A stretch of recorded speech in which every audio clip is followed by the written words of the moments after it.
Coach, what is it about Coach Lamb that has made him so successful with this offense, reaching the ranks as a head coach at such a young age?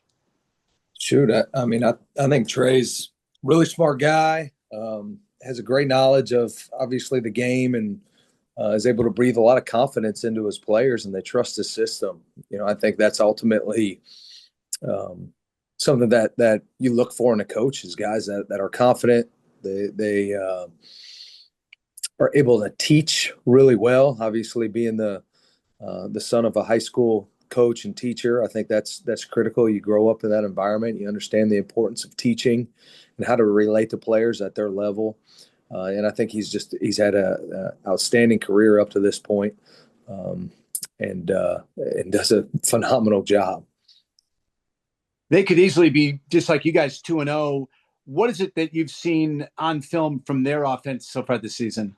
Yeah, I mean they obviously play with great tempo. They're explosive at all positions, just like the rest of the American Conference teams we play. I mean, it's just, they're right in place. Um, I think they've got a big physical offensive line. They got a variety of running backs that run extremely hard in the box and outside the box. They got tight ends that can catch and block and play in space and play in line. Receivers that they get the ball to in a variety of different ways. I just think they're very multiple offensively, and they do it at a very good tempo as well. What did it mean to you on Saturday to see the defense rally like they did up against the adversity that they had in the first half, coming back in the second half? Yeah, super proud of them for our response, and definitely not shocked by it at all. I think this group, I've said it time and time again, every piece of adversity they've faced and that we've challenged them with, they've responded to. So I obviously was not surprised. We knew some adversity was going to happen at some point during the football game. Didn't get much in the first one. I think we did a lot of growing up in that particular game, and we had time to with it going on so long. But super proud of them. Love coaching this bunch, and looking forward to continue to improve as we move forward. Thanks, Coach. Thanks, Scott. Bill Wagner. So, PJ, what would you say went wrong in the first half when you were unable to stop them? What were some of the things you would pinpoint after reviewing the tape? Yeah, I mean, they made a couple nice plays that obviously we weren't able to make, and they were on critical downs. Um, you had a 3rd and 4 where, we really felt like we probably could have picked the ball off, and we didn't, and it ended up going for a touchdown. Same thing on a 4th and 3. That was a big swing, and then obviously had really 2 unblocked guys that we just weren't able to get the ball down, and then all of a sudden, it looks a little rough. But we had opportunities to get off the field and weren't able to. Got to be a little bit more crisp with a few of those things and continue to work to help our guys get in better situations. But I really do think we're going to grow from it, and I thought we did in the second half, and really came out and played a little bit more inspired, play more of the brand of football that we seek to play. But I'm super proud of the guys. So they were able to run the ball effectively, and I think they were using some zone stretch type plays, and that kind of gets Landon on the move, which I don't know if it makes it easier for it to block him, but it's certainly not as hard as when he's coming hard right up the middle. Do you think the running game and the success they had in the running game then helped their passing game a little bit? I did not think they were super successful in the run game. The one run that really hit was a silly call by me, to be totally honest with you. I know they averaged about 3-4 a carry, and really we left a lot of meat on the bone with some negative yardage plays that we really needed to make. I never really felt threatened by their run game throughout the course of the game. And so what do you feel you did to tighten up the pass defense in the second half? Because obviously it was much better. Yeah, I think we played our style of ball. I think we were a lot more successful in some of the earlier downs that put us in a little bit better situation on third down. And I think that was big for us to get them in those situations and give us opportunities to get off the field that, we didn't capitalize on in the first half. And 3rd and 7+, I think we were 5 for 5 getting off the field on 3rd and 7+. And that's a direct correlation for what you do on 1st and 2nd down. So I think that's obviously, it's not unique to that game, but it's just sort of how that game sort of played itself out. 3.4 is correct. Tim Nolan. PJ, obviously this weekend, a chance for Coach Newberry to coach. It's under 2 hours away from where he grew up. If you ever had the opportunity, maybe Cincy's the easy answer, but is there any program that you would really want to coach a Navy game at that would be special to you? Man, there's nothing like playing in Navy Marine Corps, to be totally honest with you, Tim. I know that's probably like the generic answer or something like that. Obviously, I can't remember what year it was. I think 22 and 21 we played Cincinnati. That's obviously a special deal to go back home, have family and friends there. Just need to win when we do it. Next time is really what it comes down to. So I would probably say that would probably be outside of Navy Marine Corps, that would probably be the next spot. Yeah. What impressed you about Phil Hamilton's demeanor after that first DPI, especially the way he was just able to turn the page? He credited Landon and others on his team for picking him up, you and Coach Newberry for lifting him up. But what did you see in his eyes and in the way he carried himself that allowed him to turn the page? Yeah, he's a dog. He's tough. Like, he's exactly what we want from every guy on the football team. The message around here has constantly been 1-0. And I think I talked to the team yesterday. I mean, I thought he epitomized that 1-0 mentality, and it's easy to say, it's tough to do. You go out there, you have a couple penalties, you give up a touchdown catch, all that type of stuff. Sometimes those things happen. As long as your eyes are right and your body's right, you're able to improve and get better for it. And I think, it's eerily similar. The second touchdown of the game and then his pick at the end of the game are eerily similar, where you got 90 in the face of the quarterback in Mutame, and Phil working on a vertical route, and how much better he did it in the fourth quarter compared to how he did it in the second quarter. It was really cool to see, and I just really proud of him, but not shocked at all, because that's who he is. He's, I was just talking with my daughter about it the other day, man. You play sports, you got to be like a duck, man. You got to let that water just roll right off your back. And he was able to do that. And I'm really, really proud of him. And how much did getting Mark Anthony back in that second half aid your ability to make some schematic changes, because the score speaks for itself?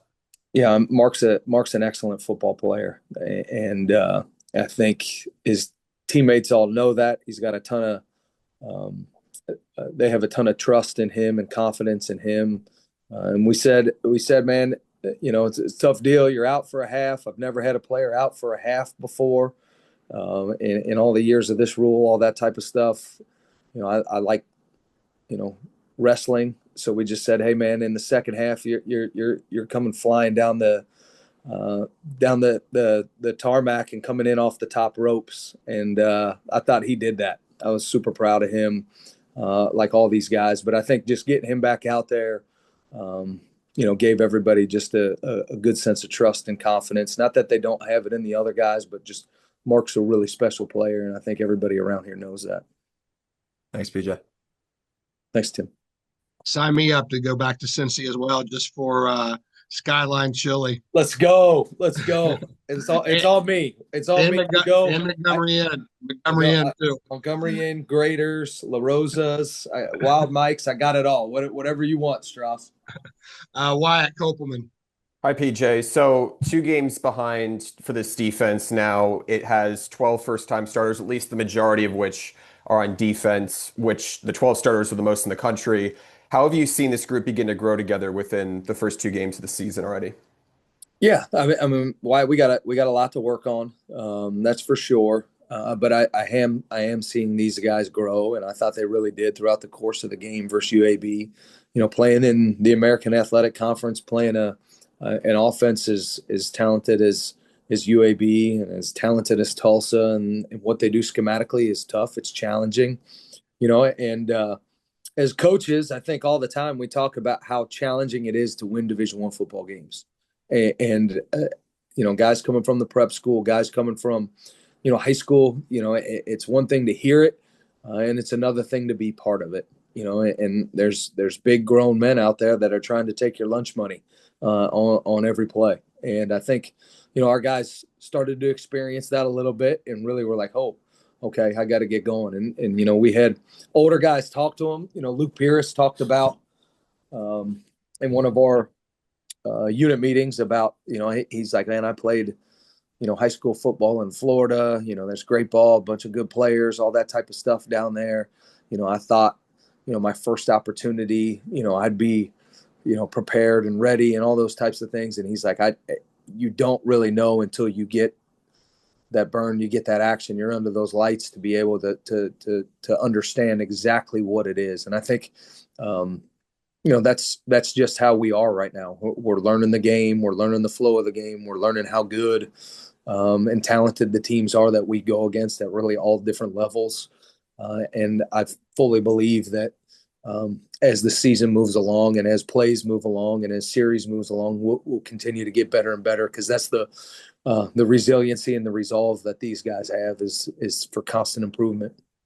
Where do you think, or what do you think really helps the newcomers or the particular new starters improve week to week? Is it watching film, or do you attribute it to something else? I think it's all those things. Why I think it's watching film. I think it's focusing on fundamentals. It's obviously not the most crazy thing to say or anything like that, but like you watch film, so you have a good idea of what's going to happen. You can't guess. We talk about the difference between guessing and anticipating, based off of film study and formations and structures and alignments and splits and stances and all those things like that. They give you tips, on every play. Somebody's telling you something, and you got to take the time to try to figure out who's telling you what. And I think that's a piece of it. I think practicing is everything. I think going out on the field and practicing and putting yourself in those situations, because your confidence really comes from your preparation. And if you're unprepared, it's really hard to go out there and play confident. And I think a lot of times young players don't quite understand the importance of practice. And a lot of guys that we have on the team, they were the best player on the field in high school. And not to take anything away, but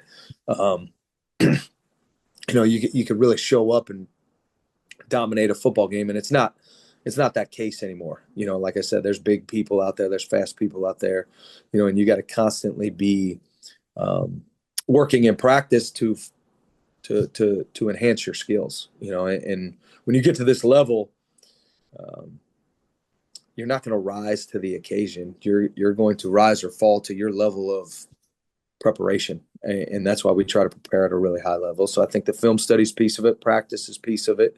And then obviously, going out there and being under the lights, and being exposed to those situations is a piece of it too. So you put all those things in and you train, you retrain, and you regroup and you get back out there and go after it. Now, Coach Newberry mentioned yesterday how communication and tackling are something to still be improved upon going into week 3 here. What are some of the biggest steps you're emphasizing in practice to make sure that develops into a strength? Yeah, those are core fundamentals for us. Like those are things like when we talk about basically we have pillars that we feel lift us up to our goals, and tackling and fixation to detail, which includes communication, are two major pieces of those things. And every rep at practice, everything we do at practice is an opportunity to enhance those things. And our vision, our angles that we take with tackling, We got to make sure that we improve those. Our shoulder spikes need to be improved. That's something that we really take a lot of pride in. Was not up to our standard on Saturday, and then on every play, there should be communication. And if you're not talking, then you're wrong. So as coaches, we just got to continue to hold them to that standard to make sure that we're all on the same page with what we're doing. Thanks, PJ. Thanks, Mike. Good seeing you. Scott Wyckoff. Going into game 3, Coach, how's your depth developing? Yeah, I'm excited about where we're at depth wise. There's a couple guys that I think are really coming along. I think we've got a couple young guys too, Scott, that haven't got in a ton on defense yet, but are starting to get some action on ST, which I think will eventually get them going into a little bit more of a larger role defensively as well. I think we've got a lot of really young players that are good. We were out there yesterday, and then you come in and flip on the tape, Coach Newberry and I last night, and you're watching it. And you're like, man, there's some really good, talented young players that we got to really work to get up to speed. So that's a commitment for us as a staff to get those things going. But I am pleased with it. I think we've got a real solid 2 deep and potentially a 3 deep at most positions. And how about the scout team? It's not something that everybody sees, but how are they evolving? Because that's something new once you come out of fall camp for a lot of those guys to be scout players. I know how important it is. How are they evolving? Yeah, I think this particular group's doing an exceptional job, and we challenge those guys quite a bit. I think so. Coach Va'a, Niamatalolo, Coach Palmer, Coach Wimberly, in our temporary assigned duty, our TADs, really take care of those guys. But specifically, Coach Va'a, like he meets with those guys daily, watches tape of what they need to be doing, how it needs to look, gives those guys a message of the day, a thought of the day, holds them accountable for their actions on the field. And I've been other programs, Scott, where those guys just sort of feel like you're just out there, you're a tackling dummy, all that, those types of things. Like we coach those guys. Like we're trying to get them to improve. We want the quarterbacks to run the show. We want those guys to be in charge over there. We want those guys to continue to develop those leadership skills. But I really think our coaching staff does an amazing job with those guys. And I think they've responded, and they want to put a good product on the field and get a shout out for doing a good job. So it's a big deal around here, and I'm really proud about the way that those guys are progressing. You mentioned the TADs. How's Colin Ramos transitioning? Sometimes you see him out there in practice, and you wonder what's going on inside his head if he thinks he could still get out there. How is he transitioning to his new role? Yeah, I think we all would love to have had another season with 44 out there. He's a heck of a player. He's doing an awesome job as a TAD. It's really cool for me to see him in a new role. And just like anything he's ever done, any role we've ever given him, he excels in it. I mean, he's extremely hard worker, really bright mind, phenomenal leader, is able to relate to a lot of people. You give him a task, it's going to get done, and it's going to get done well. Obviously, it's cool for me to have him around and be able to chat with him about what's going on with the team, what his thoughts are, the message, just to get some insight in terms of somebody that obviously was such a great player here. And obviously, I think that the Marine Corps got an amazing one with him. And I wish the NFL did, because there's no doubt in my mind he could be doing that right now. Thanks, Coach. Thanks, Scott. Coach, I've seen the scout team get better and better each year. Is that just another example of the talent that's being brought in this program? Because the more talent brought in, the better the scout team is. The better the scout team is, the better the team is.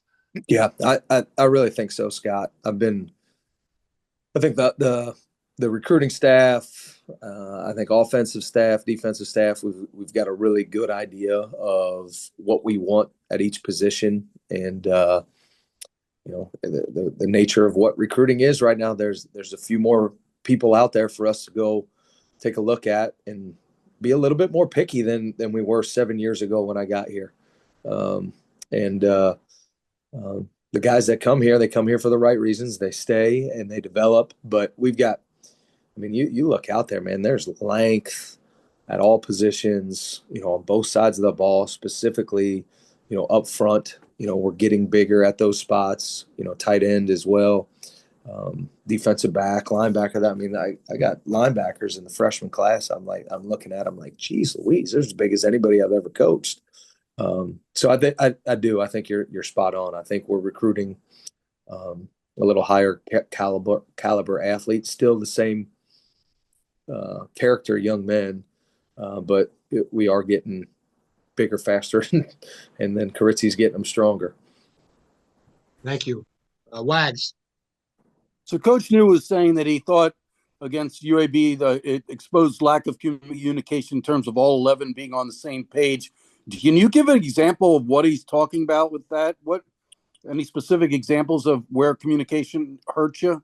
It could be as simple as Wags as just seeing the whole signal from the sideline. And pretty standard stuff with playing defense is making sure we get the whole signal and make sure we're taking care of that. And then, maybe it's something on the field, whether, they line up a specific way. We want to get to a specific call, and just 10 guys doing it and one guy not getting the alert. It's really those were two of the major things that we just got to get cleaned up. Playing defense, you have to all be on the same page. And if we're all wrong together. But when you start to play, a different technique that doesn't really fit into what the call is, that's where you have some issues, and that got us reared its ugly head on a few plays. And I think as younger guys get out there and they get a chance, the game starts to slow down a little bit, and you're able to process those things a little bit quicker. But to be honest with you, we had older guys that cut their eyes too quick and all that type of stuff. So we'll get that cleaned up though. And he also, Coach New said he didn't feel the tackling was where it needed to be and addressed fundamentals and techniques. Anything in specific you can say as far as when he says fundamentals and techniques? What are we talking about? Well, specifically angles. I mean, there's really two plays that we gave up a lot of yards after where the guy really should have been corralled and down. Around here, we pride ourselves on keeping the cup, leveraging the football, being able to do those types of things. And our guys played really hard. They really did. They played hard. There's not a lot of loafs out there. We just got to continue to work on those fundamentals and specifically angles, owning our leverage, taking space. I thought we were a lot better at that in the second half for whatever reason than we were early in the game. That's always a challenge every week, but tackling is a core fundamental deal for us. And obviously we got a lot of guys that want to, and we got a lot of guys that ran to the ball. But there's a difference between running to the ball and pursuit. Pursuit is angles, it's taking space, it's leveraging the near hip, all those things. And a few of the plays, like the one wheel up the sideline was just simply not good enough. So I believe you were on the staff with Coach New at Kennesaw when you played against Trey when he was at Gardner Webb. Does that experience against him and his offense help you, or has he changed enough that it really does not help you at all? That's a long time ago. I don't think it really translates a ton to right now, to be totally honest with you. Every good coach like Trey evolves over time, and stays current with the trends and things that are challenging for defense. And it changes week to week, let alone year from year. And that's what good offensive play callers do. And Trey's definitely one of those. And last for me, you're going to see another team that goes tempo high tempo, just like UAB did. Does that prevent you from doing some of the things you like to do defensively? I know Navy likes to stunt and send guys from different places. I mean, when you're just trying to get lined up, does it prevent you from maybe doing some of the things that you do to cause disruption? That's something that we have to strive for as a defensive unit is we got to be able to get the call, get our cleats in the ground, and execute the call.